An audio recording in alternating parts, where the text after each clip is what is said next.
This is Connie Leonard here at Russell Lee Park. You are seeing an amazing rescue that just happened. An adult and a 2-year-old girl being pulled out of a hole as far down as 18 feet, we are now told. And just a second ago, a huge roar of applause came over this crowd. The lady standing next to me said, "Praise Jesus, thank the Lord." Everybody out here is praying for this little 2-year-old girl, a coach, guys, who went in the hole and went right after her. As soon as he saw this 2-year-old fall in the hole, he went right in, didn't even think about it, went in after this little girl. A youth league football team plays here, and apparently there have been holes all over this field that they've asked the city to cover, they're telling us, but it hasn't been done. They had some cones around the area where the little girl fell down. They just brought the little girl out. It looks like they're still going back to get the coach now. We are told both are conscious. Something's happening, Shannon. Looks like they got him. Looks like they've got him. You're watching him being pulled out right now live on Wave TV. Everybody's cheering here, Shannon, congratulating the coach on going in after the little girl. Now, look, that's the rescuer coming out now. So maybe that was a false hope there. I guess they brought the rescuer out. Everybody started cheering. They were hoping it was him, but it looks like he may be right after him. Hopefully they had him on a harness, and he'll be coming out. We see what looks like, we thought possibly some hand movements from not too far down. So hopefully we're looking at any minute here. See a hand, it appears, and it looks like they could be pulling someone up. They're pulling the rope. Yeah, they're pulling. Here we go. Here we go, Shannon. He wasn't far behind. They're pulling the ropes. Oh, there he is. I'm letting you listen to the crowd here. Wow, pretty amazing, Shannon. Again, you know, just watching what was going on, it's very nerve-wracking for everybody that was here. You just feel it in the pit of your stomach, hoping that they get out okay. Absolutely. We all want to see what that coach looks like. Tremendous rescue operation that just took place. You just watched this live here on Wave 3 News. The football coach being pulled up.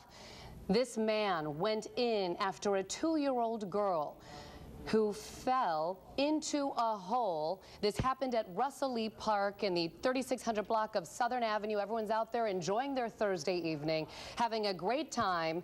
They were worried about these holes, and a 2-year-old girl fell into one of those holes. The football coach did not hesitate and jumped in after this child. You just saw right here live that football coach being pulled up to safety. Our camera there on the right-hand side, we're trying to zoom in to get a close look of that coach. And let's see, Connie, tell us what you see. Shannon, you just saw another coach go over and shake the hands of the rescue workers. They're very relieved that their coach got out okay. We're trying to get a better look. Of course, all the rescue workers. There he is. There he is. Wow, that's awesome. He's sitting up. He looks like he's going to be fine. He looks great. Shannon. He looks tremendous. Cool he's smiling. He has a lot to smile about. What an amazing story this man has to tell. Saving a 2-year-old girl, that child, we're going to get the latest on her condition too. You see the very happy people there who watched this whole thing unfold. We'll have the very latest for you tonight on Wave 3 News at 11. I'm Shannon Kogan. We'll see you then.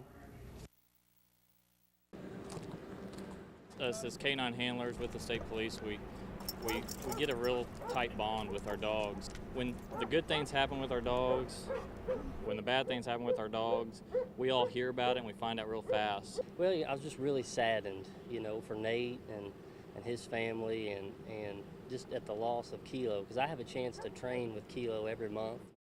But we would much rather be having a funeral for a police dog than a police officer. Therefore, we now beseech your blessing upon this memorial ceremony for Indiana State Police K-9 Kilo.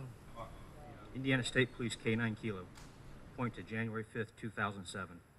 Assigned Sellersburg. Died June 24th, 2013.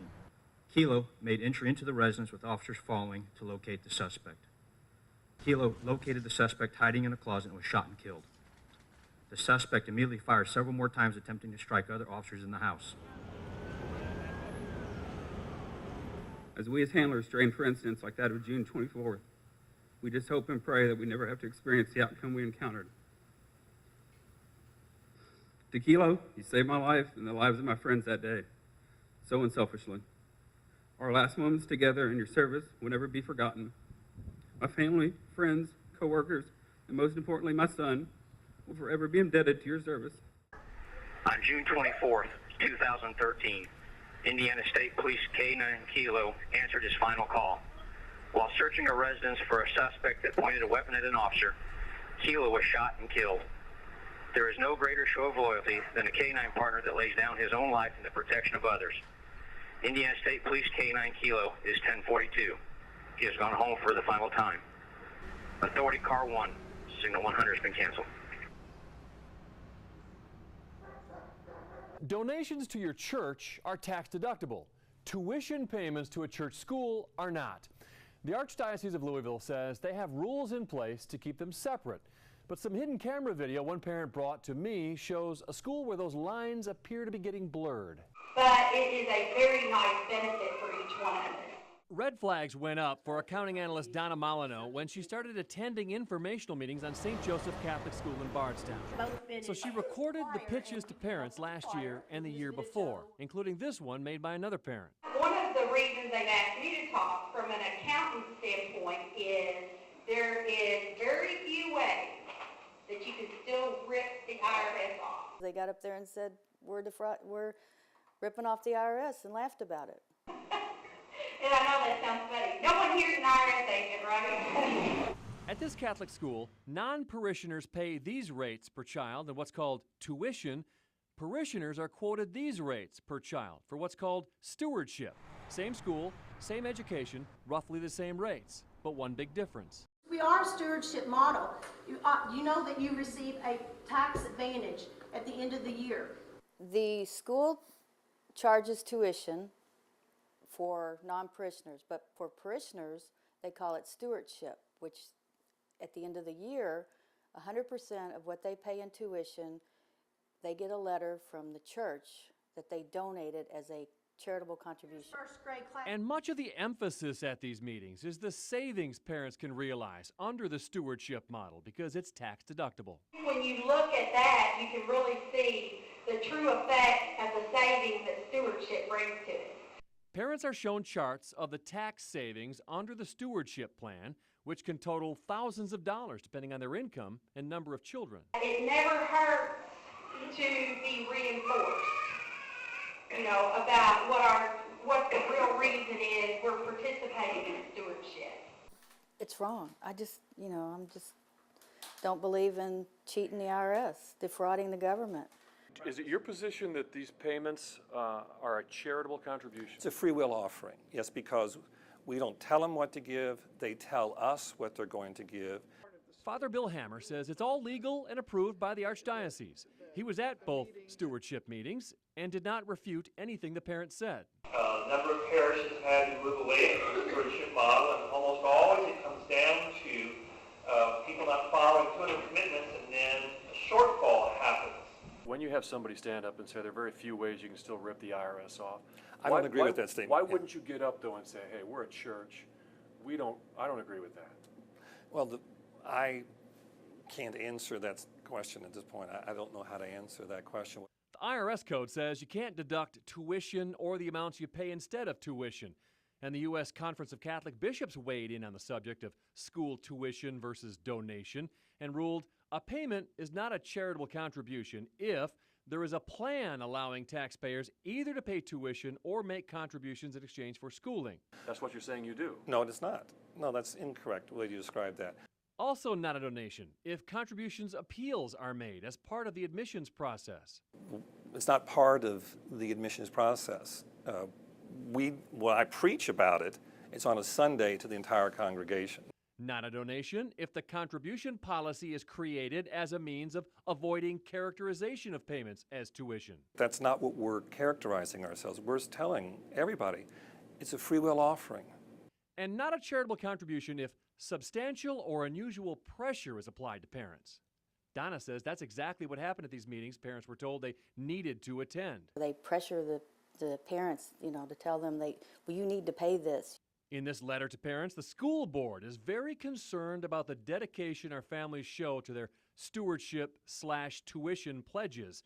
The budget is running a deficit that is very concerning. But you don't think that sounds like pressuring people to give at least your suggested level of stewardship? I personally don't, because I think it's giving them information to make their decision from. This year, the school board has recommended that we will need to increase your stewardship payment by 2.5%. We need to do a 2.5% increase this year for both stewardship and tuition. That doesn't seem like a just do the best you can, the way it was passed off. Well, the information we shared is the way we formulate our budget. You have to have a budget if you got a school. People choose to follow those suggestions or not. There's no sanction to it. It's not a case where if they don't, then their child's not in our school. It's free will offering. We tried to talk to the IRS about the situation. They wouldn't comment, even in hypothetical terms. A spokeswoman for the Archdiocese sat in on the interview and later sent a letter to us saying, quote, "There are parishioners with children in the school who give nothing. No one is penalized or tracked or called out for what they do not give. The theology of stewardship is never intended to be a scheme to avoid taxes. The church teaches, as Christ did, that we should always pay our fair share of taxes." John Bull, Wave 3 News. I'm going to get it. I'm going to get it. Oh. Scott and Erin Clark can't have children, so they treat their dogs like family. And so when Derby goes missing, it's like your child. Yeah, for sure. He's our missing child. We can't stop looking. They spent weeks putting up flyers after one of their two plot hounds, a 3-year-old named Derby, disappeared from their backyard. Scott and Erin scoured the city and posted an ad on Craigslist with a reward for Derby's return. Then, an apparent breakthrough. And what was that moment like? I cried a little bit. I was pacing around right in here, kind of almost shaking. My body was like vibrating. The Clarks got a text from someone who said he knew where Derby was. "You will have to pay me something for the information," the text said. The Clarks agreed, gave the man $100, and he gave them this piece of paper with the address where he said the Clarks could find their dog. They staked out the apartment complex for days with no sign of Derby and eventually called in police to search. Derby wasn't there. How could you do that to somebody that is already hurting so much and so desperate? The Clarks tried, but never heard from the man again. Is that him? Yes. Yeah, that's him. He is 26-year-old Daryl Willis, and it turns out the Clarks weren't the only ones looking for him. More on that in a minute. Hey, do you know about the lost dog? First, watch what happened when I went undercover after Willis tried to sell information about another lost dog. How much? He said $150. This time, Willis responded to a lost dog ad posted by the animal shelter No Kill Louisville. The group was looking for this mastiff that ran away from a foster home. But the lost dog community is a tight one, and when No Kill realized the phone number texting them matched the phone number who had contacted the Clarks, they called the Wave 3 troubleshooter department. We knew immediately it was a scam. And we went to the meeting instead. The address on there is where the dog is, and he said the name and the number is the lady that the dog is with. Willis told me he was just passing on the information for a friend and delivering the money we were about to give him. You want to count it? He also upped the price from $100 to $150. All right, man. Thank you. I hope the dog is there. It wasn't. Here's the piece of paper Willis gave me, and here's the address written on it. I talked to the people inside, and they don't know anything about a lost dog. And check this out.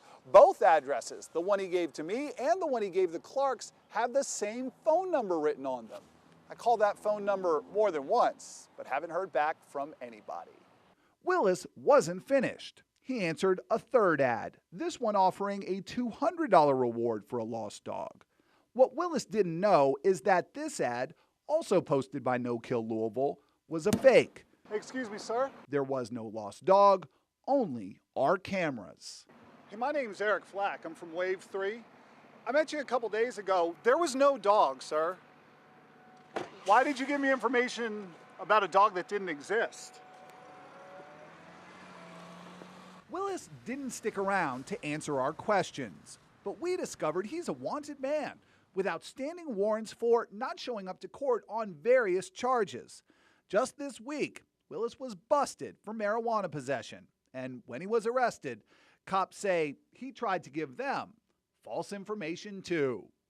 I think he needs to be in jail so he can't do this to other people. I mean, who knows how many people he's done it to. When the floodwaters recede, the tow trucks advance.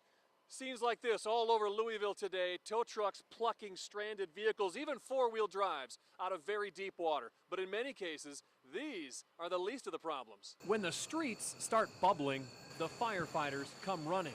I was laying there asleep and the kids woke me up and said, look out there, I couldn't believe it. Just a little bit of water on the road. Next thing you know, it looks like a big tidal wave come through there and all the cars just sort of washed off. The cars, a lost cause. The people, a different matter. We have 3 inflatable rafts out right now, and we are bringing them out 3 or 4 at a time. My landlord banged on my door, and I woke up and stepped into a foot of water. First time I ever been in a flood like that. It's scary. Most want out. Some want in. I live across the street. I can't even go to my house. More than 80 people evacuated in Okolona and Buchel before the sun came up or the rain let up. No stats on the cats. She's a little scared though, but she'll be all right. Say hi, Bella. It is very deceptive, and it is probably not the best place to be. That's my cell phone going off, but that's the tow truck. Yes, his ringtone during a flash flood is surfer music. A little shocked, a little upset, a little not knowing what to do next. Some evacuees go to the Red Cross shelter at Atherton High. Never been through anything like this. But some refuse to evacuate. She's afraid to get in a boat like that because the water, it was too high. And I said no. So she opted to stay in rather than get in the boat? Yeah. There was no getting out of here last night. The cars were covered in water. A lot of the cars looked like boats. And that is good news. For one person, the tow truck driver, 6th rescue of the day so far. A lot of people think they can make it and don't realize that the exhaust sits too low to keep the car running. When authorities responded to one water rescue call at this apartment complex at 10 a.m., they say the woman who called wanted them to pump out the parking lot so she could get to her car to get to church. They wouldn't have done that if they could have. John Bowl, Wave 3 News. Where we have already seen the storms, it's mainly been a wind event. We've had wind damage. Let's head over to Kevin and Brian right now because we've had some major impacts with this wind. Well, we have indeed. Coming in just probably less than an hour ago, we noticed those winds 40, 50 miles an hour higher in some places. We're still unsure of the exact reason on what's caused this, but there is speculation that it could be weather related. Let's show you some live pictures coming out of Louisville South End. These you'll see first right here on Wave 3 News, live from the, This is down on Preston Highway at Town and Country. These are cars. Of course, that's a car lot many of us are familiar with. And with these high winds and heavy rain, look at this. This is an incredible sight out on Preston Highway. This is not a movie. This is right here in Louisville. Nearly a dozen cars at Town and Country Ford burst into flames after being hit by a snapped power line. That is where we find Wave 3 News reporter Natalia Martinez. She's there now. Natalia, what are witnesses saying? Well, witnesses were absolutely stunned. Several people were stopping and getting out of their cars to take a look at what was happening. The fire marshal just told me that a total of 11 cars were damaged, 5 of them destroyed after a power line snapped, fell on one of the cars, igniting it. That video is absolutely amazing. There were several people standing outside watching. We heard explosion after explosion of the engines of the cars. We also even saw debris flying through the air. Several fire trucks here, they actually had to wait in order for the power to be shut off before they were able to try to extinguish those flames. But here's what witnesses told us they saw as soon as they pulled over. We was coming down Preston Street and we seen a fire over here, and then we just stopped and looked at it, and then there was a power line that went from 1 car to 4 cars, and next thing you know it was like 8.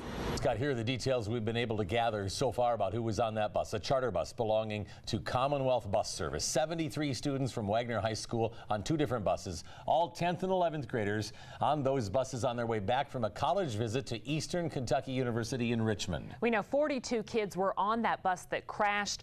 30 of them were taken to the hospital. A total of 35 people went to the hospital, 4 different hospitals, in fact. Now, JCPS, as we heard from Scott Atkins, was trying to notify all the students' parents. We believe all the parents have been notified, but there is a hotline set up by emergency management for parents trying to find their children. That number is 574-2117. And our Katie Bauer now is near where that bus crash happened on I-64. And Katie, you have some video actually of the crash happening. Tell us about that. Yeah, that's right, Scott and Janelle, from a truck driver who just happened to witness this crash. He has a dash cam in his truck.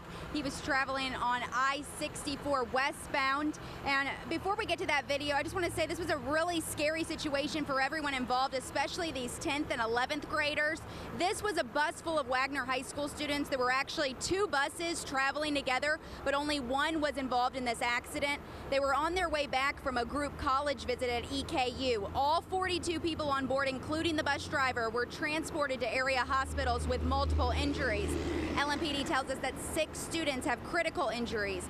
Now, we spoke with Lynn Wheeling, the truck driver I was telling you about from Lincoln, Nebraska. He was following the bus right before this crash and captured it all on his dash camera. He said it appeared the front tire blew before the bus crossed from the right lane over into the concrete median. He immediately stopped and got on the bus to see what he could do to help. Most of them were pretty calm for what they just experienced. I couldn't believe it, and I couldn't believe that really only about a handful of them were really hurt bad out of all that. So, and that was a pretty horrendous hit. All lanes on I-64 eastbound are back open. I was going to say, I've seen those before with the plastic cover there on the hat, and that's that's becoming not pretty like popular. a garbage bag. That's like a real hat cover, Yeah, there's right? another one. That's like made for it. That'd be another good business to be in today, I think. Can we buy those somewhere? I'm going to need one of those. That's part of Derby, though, and we'll have the different pictures on wave3.com, all the great hats that you'll see around, and maybe not as many this year as we've seen in the past. And don't forget to tweet at us using the hashtag Wave3Derby, Wave3Derby. I know the other day the Wave3 parade was trending nationally, I do believe. Everybody loves a parade, and there's not a parade better than the Kentucky Derby Festival Republic Bank Pegasus Parade. That's right. We've got in this nice facility, which is actually perfect, Connie, for bed racing, isn't it? I think it is. It's just a great reason to come out on Oaks Day. And we've seen a lot of pink out here. The military is storing deadly sarin and VX nerve gas about 100 miles from Louisville in Madison County. Troubleshooter Eric Flack spent months working to get into that restricted facility, and tonight he has the exclusive access, and so do you. This is a critically dangerous and important and sensitive thing you're doing, right? It is. I mean, this is the last of the chemical weapons destruction in the United States. And an enormous challenge for the U.S. Department of Defense. Construction is almost 3/4 finished on this $2 billion, 340,000 square foot chemical weapon destruction plant at the Bluegrass Army Depot in Richmond. It is home to 523 tons of sarin, VX, and mustard gas, about half as much as what Syria had when it almost drew the U.S. into military action by allegedly using chemical weapons on its own people. The toxic agents in Kentucky are sitting on more than 100,000 rockets and artillery projectiles housed in underground igloos adjacent to the plant. This is Department of Defense animation of what those igloos look like. We weren't allowed to photograph the actual chemical weapons due to security concerns. I mean, this is important. And we got an exclusive behind-the-scenes look at where the project stands today. Once it's up and running, the chemical weapon warheads will be cut away from the rockets using what's known quite simply as a rocket cutter. cutter. These sensors are critical. Project manager Jeff Brubaker told me there is virtually no room for error. And how precise does that location have to be? Well, we're talking less than an inch of precision. Cut the rocket in the wrong place, and Brubaker said the chemical weapon could detonate. Unlikely, but not impossible. The walls in this place are more than 2 feet thick, reinforced with steel to withstand an accidental detonation. Some of the doors, they're just gigantic. This one is twice as tall as me and weighs 20,000 pounds. Once the warhead is successfully separated from the rocket, it travels on a conveyor belt to a different part of the plant, where the nerve gas is removed. At times, the process sounds like it's right out of a science fiction movie. The warhead, which has been drained of its chemical agent, is cut up into pieces and then picked up by this robot, which then deposits it into an airlock to be destroyed. The sarin and VX are then stored in tanks and broken down in reactors. Is it likely that some of the residual chemical weapon is kind of released into the room? There is some low-level agent. Brubaker said there won't be anyone in the room when the chemical weapons are being dismantled by the machines, and ventilation systems inside and outside the plant will constantly scrub the air to ensure workers and neighbors are never exposed and won't be peacetime victims of an arms race the military is trying to end. Eric Flack, Wave 3 News. The United States signed the International Chemical Weapons Treaty in 1997 and has been working to destroy its stockpiles ever since. The military estimates Kentucky's chemical weapons will be eliminated around 2023. Now to a story of lost and found on this Friday. Last night, a horse-drawn carriage was rear-ended in downtown Louisville. 3 people were hurt, and the driver of that vehicle took off, as did the carriage driver's dog. While the hunt is on for the driver of that car, the dog has been reunited with its owner, and only Wave 3 News reporter Katie Bauer was there to see it. It was a disaster. Chris Campbell has been giving carriage rides downtown off and on for the past 15 years, but no day has ever played out like Thursday night. As soon as I turned around, when we got just a little past 6th, pow, I heard it, and then the next thing I know, I'm headed for the pavement. While taking a couple around the city, a car slammed into the back of the carriage and then took off, tossing out everyone on board. I just reached over and scratched her head, including Campbell's 5-year-old dog, Curry. I was face down on the pavement. Something went over top of me. I'm not sure which, but I know it was a vehicle. Whether it was the carriage or the car, I don't know. Everyone was okay, but banged up and bruised, Campbell immediately took after the horse, Martha, who was running down Main Street, her carriage still attached. A parked limo driver told Campbell to get in, and they chased after the horse together. I cannot remember the company they were with, but I'd love to tell that driver thank you, because he gave me a ride. They reached 9th Street, and Metro police officers had Martha surrounded. Thankfully, she was unharmed. The next morning, still no sign of Curry. Campbell returned to the scene to search, not giving up. To find my dog. To find my best friend. And then a phone call. Really? Found her? Somebody said they found her? Woody! Black coat, red bandana? Yeah. A call to police led officers 4 blocks away on Jefferson near 8th. Hey, baby girl. You okay? Nestled in the corner of a building. Come here to Mama. Still wearing her snow jacket. I know, you're tangled up in your snowsuit. Come here. Curry was safe. Get it, girl. I'm so glad you're okay. Hi, baby. Hi. She's not hurt at all? Doesn't seem to be. Okay. Good. Doesn't seem to be. After a long 15 hours, these two were back together again. And even after such a scary close call, Campbell says she will continue giving carriage rides. I love the smiles it puts on people's faces, and I will get back to work as soon as I'm physically capable. With Curry by her side. That's one happy pup. And one happy mama. Okay, we're ready to start. Slow and steady. The key to the job for William Duncan.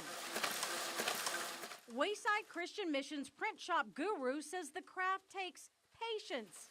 That trait also comes in handy for William's second job, walking a giant turtle. Well, some people think he's remote control and some people think he's a dog until they get up close to him. It's not urban legend, and it's no dog. It's Spike, an 11-year-old, 85-pound African tortoise who's getting bigger every day. For the past 6 years, Spike has lived with William on the mission's 3rd floor. He knows the residents. It's cute. I like it. How to use the elevator and how to get around. One day, he actually came out of the building by himself. Spike became the mission's mascot and William's pet when Wayside COOs Nina and Tim Mosley realized their son's turtle was getting too big for his aquarium. Spike was about this big around. As Spike grew, so did curiosities and conversations. And his shell's the same as your hair and fingernails. Between the mission and the public. Look at his wrinkle neck. It's very good for Spike to be at the mission because folks are interested in him. It kind of breaks the ice. Just get a little more walking in. As soon as Spike hits the city sidewalks, what are you doing out here with the turtle? the questions begin. Some want to buy him. Say, how much would you take for him? And I say, he's not for sale. So what does a priceless turtle eat? Spike answers that one. Anything green. As for the kids, what did you think the first time you saw him? I was like, Addison and her little sister Kinsey, it's a huge turtle. Love Spike and know all about him. It's older than me. It is? Yes. How old are you? I'm 10. He's a pretty nice neighbor to have though, right? Yeah. Folks on the street want to pet him, rub his spikes, and feel his shell. I mean, I don't know about smooth. Everybody likes Spike, and Spike likes everybody. And if somebody's afraid of him, they usually get over it pretty quick. The pals walk twice a week, at least 10 blocks, but that takes a while, especially at crosswalks. We've walked, say, 4 or 5 hours a night, 2 times a week for the last 5 years. A big advantage of having a giant turtle, Spike gains weight, William takes it off. I don't have much time to sit and watch TV or eat junk food, so that helps me too. More importantly, Spike has become a real friend over the years to William and others here. He's like a therapy turtle. He really is. The recovering alcoholic says taking care of Spike helps him take better care of himself. It gives me hope that somehow or another I can work my problems out. And at Wayside Christian Mission, it's all about taking things one step at a time. Just ask Spike. They love him. They ask me every day, where's Spike? You know, I thought I'd lost him. My best friend. My buddy forever. Wave 3 News was first with the news. As Jeff Smithson watched the fire, he felt the blaze was a little too close for comfort and a little too close to the home of his best friend, Rick Whitaker. His best friend for over 30 years and the best man at his wedding. Jeff told his wife, I want to make sure it's not Rick's house. It was Rick's house. When you see the house, it's just, you won't believe they got out of it. One was taken to Floyd Memorial Hospital to be treated for smoke inhalation. They lost everything. Everything. Almost everything, including Rick. Rick was treated and released for smoke inhalation. His wife and grandkids made it out, but they lost all their belongings and a lot of their peace of mind. We would help with what we could. 1, 2, 3, 4, 5, 6, 7. No, it's stuck. 8, 9, $1,000. Yes. Thank you, Don. Home may be where the heart is, but we hoped a little happiness would come with the sight of friends. We're here to pass the cash to you all. You're our best friends in life. Gotta count it, buddy. 1, 2, 3, 4, 5, 6, 7, 8, 9, $1,000. They need financial support, but the love and support of good friends is irreplaceable. 27 years worth of memories. He raised his kids in that home. and he was raising 4 of his grandkids there too. Every time I look at it, I cry. There were no words from Mary Whitaker. A shell of what was once a home sweet home. Squirrels in the attic chewed the wires. That led to the inferno that burned down the home, and I had partials on the bottom, and then I had a whole top stack. And burned Mary's teeth. In her rush to save herself and her grandkids, she left them behind. That can't chew anything. One of the many things they are not able to replace right now, while others they will never see again.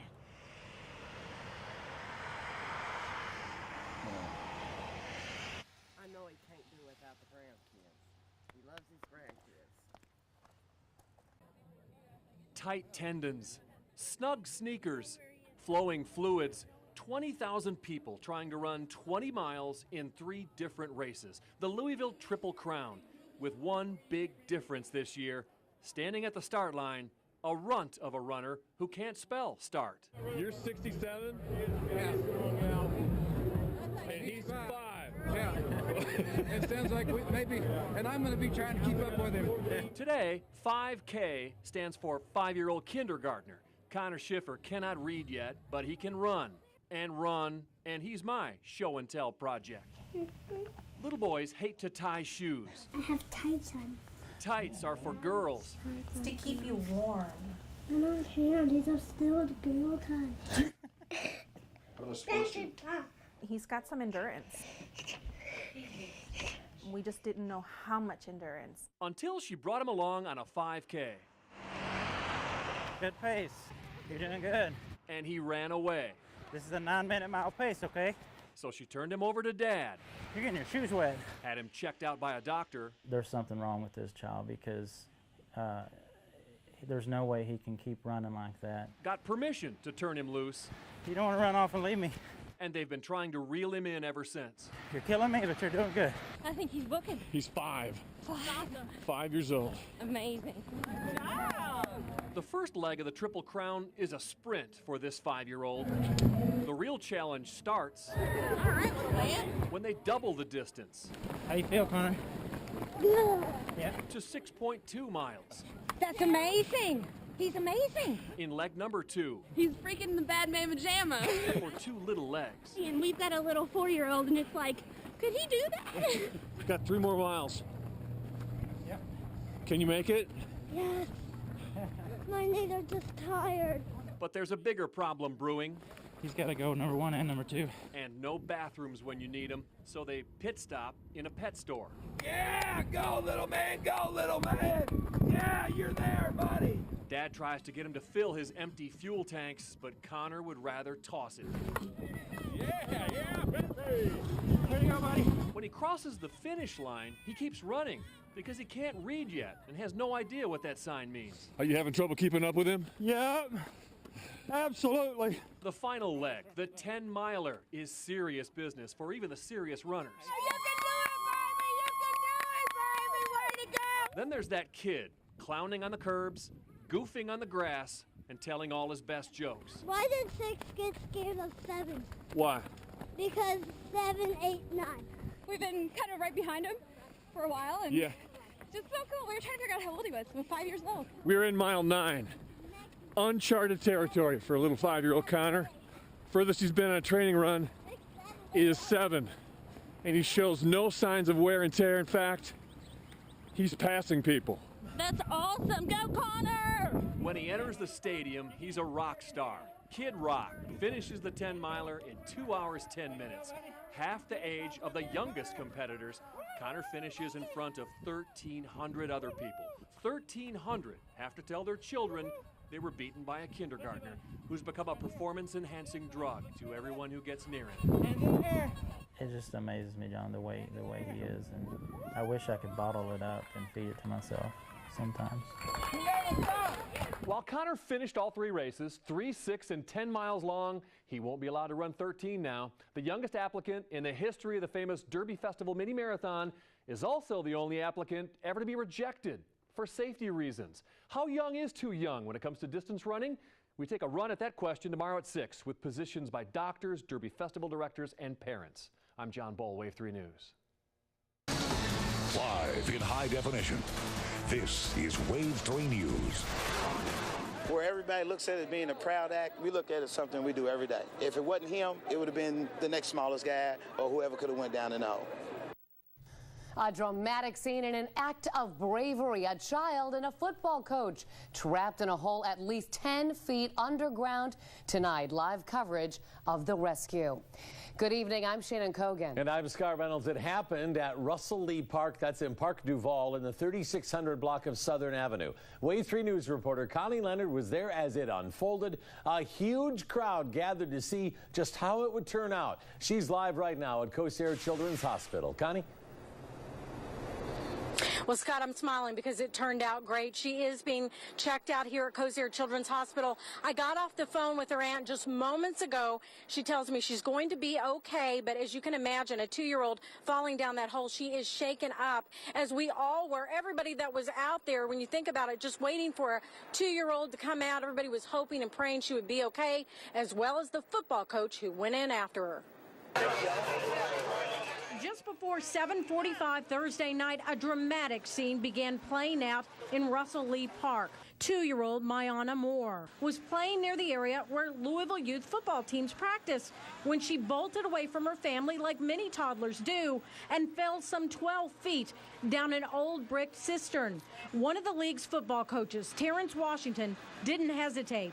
Coach Terrence, as he's known to his kids, heroically went right in after her. And then she just fell in, and that's when the coach jumped in right behind her. The girl's mother kept her faith, as her family and friends and those of the coach weren't going anywhere, all shaking nervously, waiting it out, hoping for the best, as Louisville Fire and Rescue and their special teams went down after them. I was scared. We were screaming. We couldn't get it together. Just over an hour after the 2-year-old fell in, they got her. Rescuers pulling their rope and getting her safely into her mother's arms. Those who use the park tell us they've called the city many times asking for the holes to be covered. This little boy nearly fell down into the cistern a few weeks ago. My whole leg went in and my other leg was out. I don't know. You just climbed out of it? Yeah, I pushed myself out. And you guys put cones up and you asked the city to do something and nothing's happened? Nothing happened. They came and cut the grass. We made the phone calls. They came and cut the grass the other day. Rescuers worked to get the coach out. A little more difficult to pull out an adult from the dark hole, but rescuers tell us the brick did give them support. About 15 to 20 minutes later, Coach Terrence, the man of the hour, was out safely. Everybody supports Coach Terrence, who was the superhero today, who just decided to jump in. And I think regardless if you know a child or not, anybody that could have fit in that hole would have jumped in. Happy ending for us all. hopefully it'll be even more happier when the city come and redo our field. We won't have this little incident again. And guys, an amazing example of the human spirit all the way around, from the coach who went in to the fire and rescue crews who got him and the little girl out safely. And of course, as you heard the last coach talking about, I'm sure we're going to hear plenty more at the end of the week and probably next week, a little bit more about those holes and why they weren't covered. And back to you. All right, Connie Leonard, thanks so much. Louisville Fire and Rescue worked very quickly. Once they got there, they say they were happy to learn this was a man-made hole, an old cistern. We are actually pretty nervous about going in an unsecured or a shored area. So knowing that it was brick line, it's been there for many years. It was secured, so that was actually better. Now, they first got the call at 7:41. The little girl was taken out of the hole at 8:44, and then the football coach at 8:58. This is how they did it. A rescuer was lowered down into the hole with a harness, which they attached to the person and then brought them up. A lot of people might think, why didn't you just put a ladder down there? The hole was maybe 2.5, 3 feet round, so it was very tight. A ladder wouldn't have gone down there and been able to accommodate somebody coming up out of it. Well, clearly what they did tonight worked. If you would like to see a slideshow of this rescue, go to wave3.com.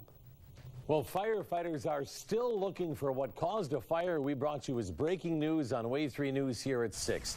It was a home on Ernie Avenue. This is in New Albany. near Binford Park and not far from the New Albany Country Club, not too far from Floyd Memorial Hospital either. We are told, though, no one was injured in that fire.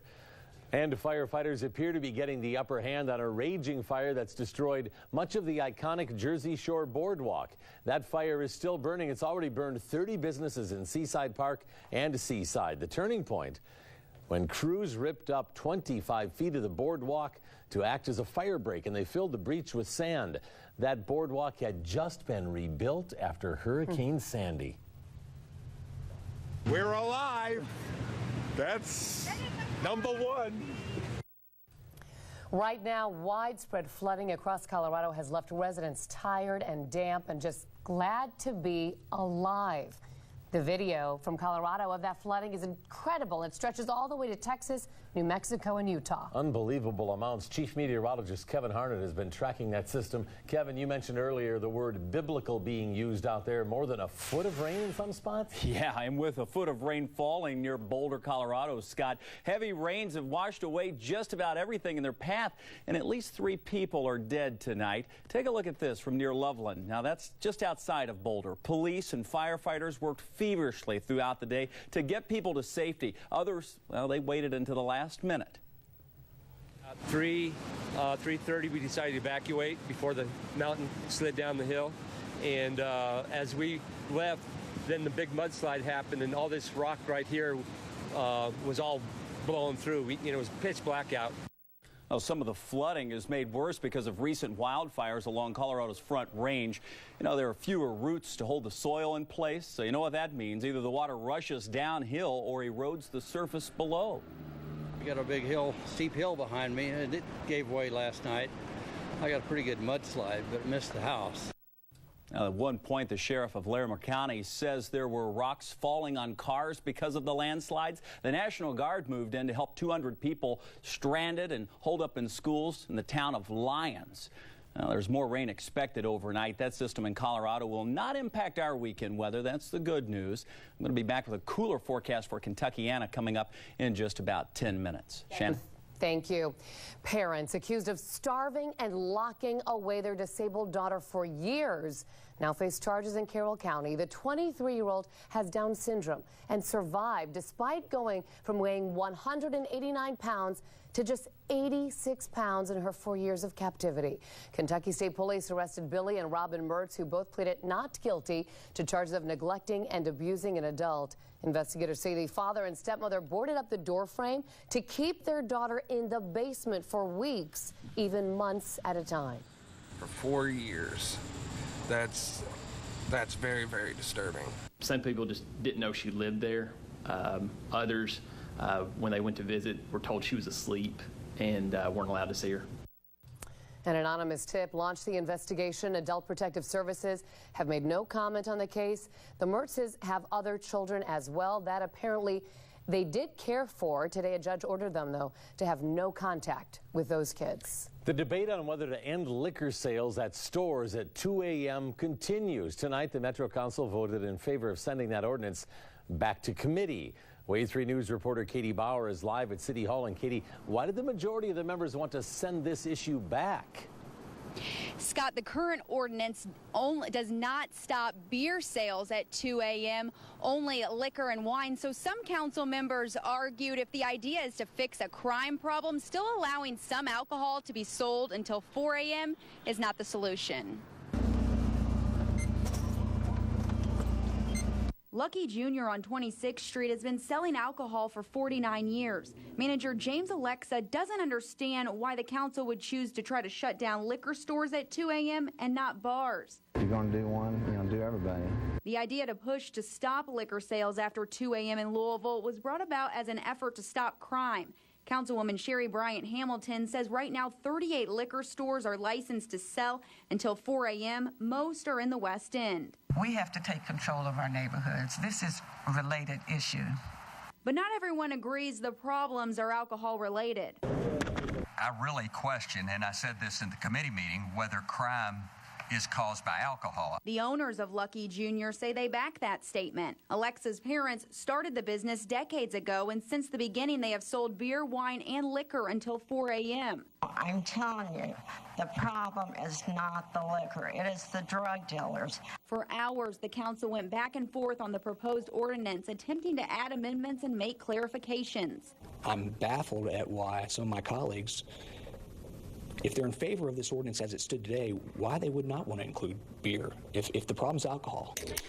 Councilman Brent Ackerson says he would be in favor if it comes back and beer is included. I'm not in favor of passing a law that essentially doesn't do what it's intended to do. So in the end, with a vote of 16-10, the ordinance was sent back to the committee for deeper discussion. Live at City Hall tonight, Katie Bauer, Wave 3 News. Thanks, Katie. Good luck finding a ticket for the Louisville, Kentucky football game this Saturday, right? The battle for the Governor's Cup, the Cards ranked in the top 10, number 7. But there are plenty of tickets left. And it looks like it comes down to cost. The Cats had some trouble filling their stadium last year. Remember, in the final season of Joker Phillips, a lot of holes in there. But renewed enthusiasm with Bob Stoops taking over led to 50,000 fans just for the spring game. But here's the problem for Saturday against the Cards. Those tickets in the upper reaches of Commonwealth Stadium, they usually go for about $45 if you're way back here, $41 plus a few administrative costs. Well, for Louisville and Alabama this year, they call it dynamic game pricing. $81 when you add in the fees online, and that's what you're going to have to pay. Now, I talked with 84 WHAS sports talk show host Lachlan McLean about the fact that thousands of seats could still be out there. There's no reason this game shouldn't fill up, regardless of the season Kentucky's having. Louisville's a top 10 team. There's enthusiasm. There's interest. The weather is perfect. The only thing that would keep people away are ridiculous ticket prices, and it seems like that's what we have. By the way, U of L has tickets in the upper corners of Papa John's this season for about $15 to $20. But our sources say U of L has raised prices for those cheap seats, too, for the Cats game recently, in response to UK doing it first. Still ahead here on Wave 3 News at 6, the Syrian dictator's word not enough. The U.S. says it wants proof now. Assad is telling the truth about his weapons. Coming up. And chemical weapons just like the ones used in Syria, stored right here in the bluegrass. Troubleshooter Eric Flack finds out why as Wave 3 News at 11 continues tonight. Now, streaming live on mobile, this is Wave 3 News at 11.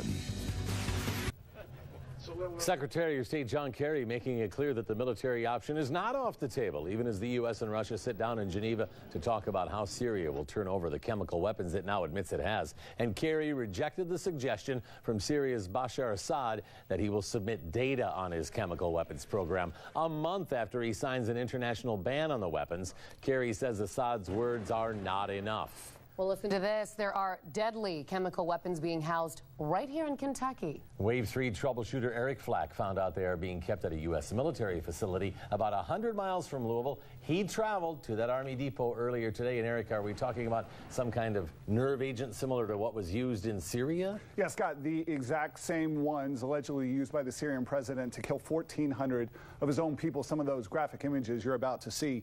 Chemical weapons have been stored at the Bluegrass Army Depot since the 40s, and the military is working to get rid of them. But the project has been bogged down in delays, leaving some Kentucky families living under a cloud of uncertainty. Tucked away on this 15,000-acre, heavily guarded Army depot in Madison County, 523 tons of weaponized chemicals are waiting to be destroyed by the U.S. military. Toxic nerve agents that attack the body, in some cases suffocating and killing the victim in minutes. Do these chemical weapons pose a risk to the community? Of course. Craig Williams is co-chairman of the governor's Chemical Destruction Citizen Advisory Board. He's teamed with Senator Mitch McConnell to press the U.S. military to eliminate its chemical stockpile in Kentucky, something Williams says should have been done long ago. Originally, the Army said that they would get it done nationally by 1994 for a cost of $1.8 billion. It's now 2013. They've spent about $35 billion. So they're a little behind schedule and a little bit over budget. Since the 90s, the U.S. government has worked to destroy chemical weapons stockpiles at 7 of its military sites. But arsenals in Kentucky and Colorado remain. And the Bluegrass Army Depot here in Richmond is the only location in the country to still house sarin and VX, the most lethal of toxic agents. It was sarin that was allegedly used by Syrian President Bashar Assad in a chemical attack on civilians August 21st, an incident that led President Obama to threaten airstrikes if Assad doesn't hand over his chemical stockpile. Destroying those weapons could take years, both in Syria and here in Kentucky. The plant being built at the Bluegrass Army Depot to neutralize the chemical agents is only 70% complete. And right now, estimates are the chemical weapons housed here won't be totally eliminated until 2023. So how big a threat is all this in the meantime? Williams says it's low. It would take something catastrophic, like an earthquake or multiple lightning strikes, to cause a release. Under the worst case meteorological conditions, with the worst type of agents, the zone of fatality could reach 35 miles. 35 miles? Correct. How many people is that? Several 100,000 because you start capturing parts of Lexington if the wind is blowing the right way. The probability of that is about the same as me waking up tomorrow morning with a full head of hair. Still, Williams says FEMA has spent millions of dollars on emergency response plans, including warning sirens and alert radios in every home in the event the chemicals ever get airborne. We asked the Army for a tour of the chemical weapons facility, but that request has been put off until next week. The military guys has yet to respond to a list of questions I sent them yesterday about the delays in cleaning up all these weapons and also basically whether or not it's going to be done sooner rather than later. Why could it have taken so long, Eric? Well, I mean, one of the reasons Williams identified is that all these weapons here in the Bluegrass are weaponized, meaning it's not just 500 tons of chemical weapons, it's 500 tons of chemical weapons on about 1,000 rockets. That makes it more complicated to dismantle. It also makes it more expensive and just takes longer. All right, Eric, thanks. Number 1 in breaking weather coverage. Here's your local forecast from Chief Meteorologist Kevin Harnett of the Wave 3 Storm Tracking Team. George Al looking at a nationwide view of what's going on. We've had some very active weather and very damaging weather across portions of the United States today. First off, the winds in the northeast fanning the flames up across parts of New Jersey. That's with 2 cold fronts passing by, and they've each passed by us as well, delivering a little bit of rain today, but more importantly, the cooler temperatures for us by the weekend. And then, of course, we've all seen the flooding going on out across portions of Colorado. Heavy rains continue there in some places, adding insult to injury. You can see just north of Denver, the higher totals, upwards of a half a foot, and in some isolated areas, as much as a foot of rain. Closer to home, it was closer to a quarter of an inch of rain in some of the higher totals. Far western portions of Breckinridge County, you work your way into southern Indiana. A few places had a couple of downpours today. Some areas picked up rain with the cold front. Some places stayed dry, and you can see tonight, we're high and dry tonight with a clear sky across Kentuckiana. Should stay that way for most of us. 72 outside. That's the current reading. Winds out of the southwest. Our high today hit 83, right on target with the morning low of 72. So when we look at the nighttime lows over the next couple of days, they will be much cooler. We're under a mainly clear sky all across our area. We've been watching that throughout the evening hours. Had a beautiful sunset around. With those cool temperatures expected for the weekend, it'll have us feeling like fall, despite the fact that fall is actually 10 days away. One thing you'll notice missing from the 14-day forecast, or at least the trend, temperatures in the 90s. In fact, we've been in the 90s all week long with the exception of today. And by the time tomorrow rolls around, high temperatures will be very much like what they are outside right now, in the low 70s. Same story on Saturday, a little warmer Sunday. We're back into the 80s, and it's a mix of 70s and 80s that take us through the balance of the week. Check out what's happening. We've had 2 fronts pass by, one to our south, another one moving in now. That will reinforce the cooler temperatures. Currently in Louisville, 72, low 70s and a few 60s showing up off to our north. As the night goes on, those temperatures drop down under a clear sky. We'll fall into the 50s tonight. We'll bounce back into the low 70s tomorrow. and the noticeable cool down will really take place by Saturday morning. Some places in the lower 40s. 59 in the city tonight, turning cooler. Can't rule out a brief shower off to our north as that second front passes by, but most areas stay dry. 73 for the high tomorrow, a little breezy at times, a cooler day. And check out this forecast. It's cooling down from where we've been this week. High temperatures in the low 70s for the next couple of days. A cool start to the day on Saturday, 49 degrees. Temperatures at kickoff over in Commonwealth Stadium in Lexington will likely be in the low to mid 60s. Wow, what a change, really, because it was just Tuesday that we were so hot. Yeah, in the 90s all week. Matter of fact, on Tuesday that you mentioned, Indianapolis hit a record high on that day of 96. Wow. You could feel it out there tonight, just switching. Feels great. Yeah, it certainly does. Thanks, Kev. Yeah. All right, let's head over to Kent because he's got some big basketball news about a Ballard boy. Yeah, he picked U of L, then he changed his mind, and tonight he picked another school. Where will Quentin Snyder play college basketball? Plus, how impressed was Charlie Strong when he saw freshman Teddy Bridgewater come off the bench to lead the Cards to a win in Lexington 2 years ago?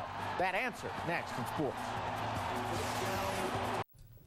In the summer of 2011, Ballard guard Quentin Snyder verbally committed to U of L. That was after his freshman season. Last month, Snyder changed his mind and reopened his recruitment. And after a string of visits across the country, tonight at Ballard, he announced his next decision. Snyder says he'll play college basketball at Illinois. They beat out UCLA. He cannot sign a letter of intent with the Illini until November.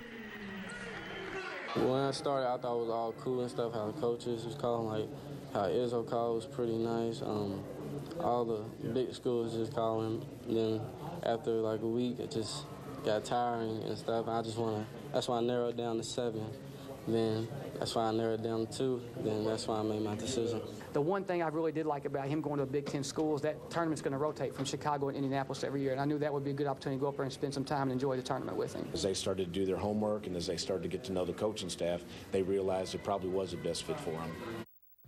U of L quarterback Teddy Bridgewater has thrown 50 touchdown passes as a Card. Saturday afternoon, he returns to the site of numbers 1 and 2. He came off the bench to replace an injured Will Stein in 2011 and led the Cards to a 24-17 win.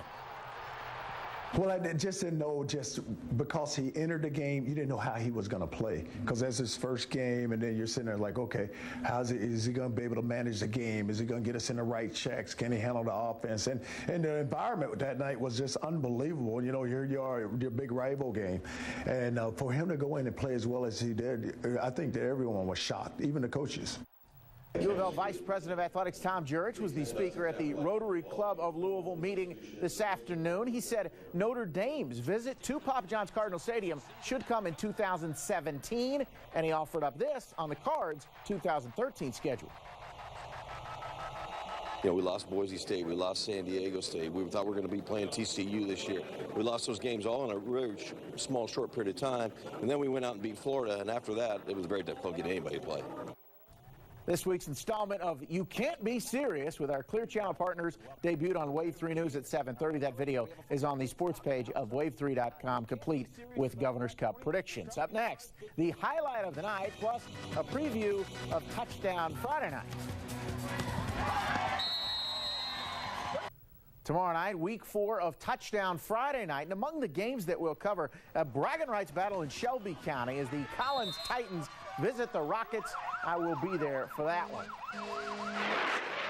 Now, Kent's highlight of the night, the Indians' Lonnie Chisenhall with the rocket to first, but the Royals' Eric Hosmer manages to snag it barely.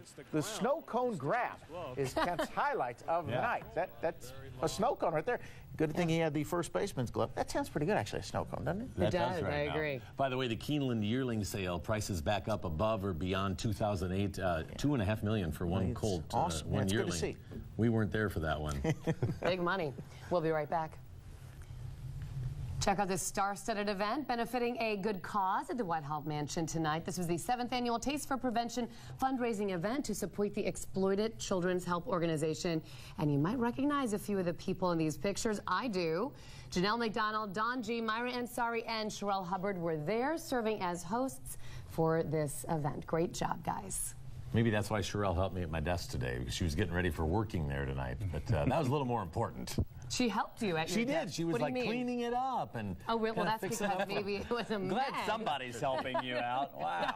Because you need it. I do. No, I'm just kidding. No, it's absolute truth. I'm not going to say anything. Everyone is looking forward to this weekend because the weather's going to be so great and there are lots of wonderful events. I think perfect sums it up. You see it in the 7 days there. Kent will be happy about Friday night football, the game over in Lexington. We're aiming to please Kent. Good stuff. Yeah, that's not bad, Kevin. Keep it there through We'll October. keep you through Go next ahead, week. jab on him. I know you want to say something. I've got nothing. Good night. Now, with Wave3.com and the Wave 3 News mobile app, you always have breaking news and breaking weather right where you are.